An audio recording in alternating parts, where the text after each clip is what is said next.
PR পদ্ধতির দাবিকে ঘিরেই কি আসছে নতুন নির্বাচনী সংকট?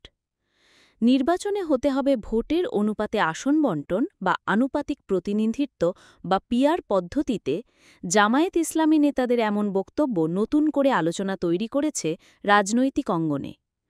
প্রশ্ন উঠছে যে শেষ পর্যন্ত নির্বাচন পদ্ধতিকে ঘিরে তৈরি হওয়া বিতর্কই আগামী নির্বাচনকে সংকটে ফেলে দেয় কিনা।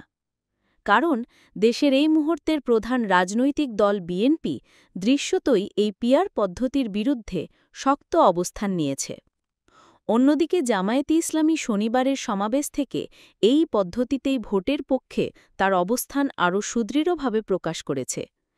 আনুপাতিক প্রতিনিধিত্ব বা পিআর হচ্ছে নির্বাচনী ব্যবস্থার এমন একটি পদ্ধতি যেখানে আসন বণ্টন হয় প্রতিটি রাজনৈতিক দলের প্রাপ্ত ভোটের আনুপাতিক হারে।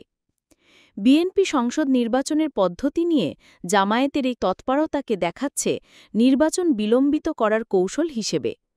দলটির নেতারা মনে করেন সরকারের ঘনিষ্ঠ একটি অংশ নিজেদের স্বার্থে নতুন ইস্যু সামনে এনে নির্বাচন পেছানোর চেষ্টা করতে পারে।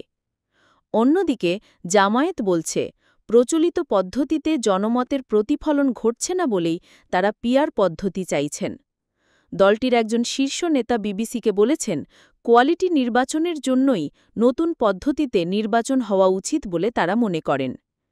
এমন পরিস্থিতিতে দুপক্ষই বিভিন্ন রাজনৈতিক দলকে নিজেদের পক্ষে টানা এবং নিজেদের অবস্থানের পক্ষে জনমত তৈরির চেষ্টা করছে। বিশ্লেষকরা অবশ্য বলছেন ক্ষমতার ভাগাভাগি সহ রাজনৈতিক সুবিধা আদায়ের জন্য সরকার কিংবা অন্য কারোর ওপর চাপ তৈরির জন্যই পিআর পদ্ধতিতে নির্বাচনের দাবিটি সামনে আনা হয়ে থাকতে পারে।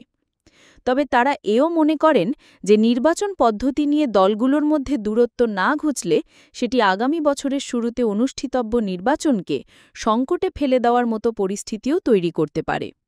প্রসঙ্গত, বাংলাদেশের অন্তর্বর্তী সরকারের প্রধান উপদেষ্টা অধ্যাপক মোহাম্মদ ইউনূস ও বিএনপির ভারপ্রাপ্ত চেয়ারম্যান তারেক রহমানের মধ্যে লন্ডনে বৈঠকের পর দেওয়া বক্তব্য অনুযায়ী বাংলাদেশে ফেব্রুয়ারিতে সংসদ নির্বাচনের সম্ভাবনা তৈরি হয়েছে।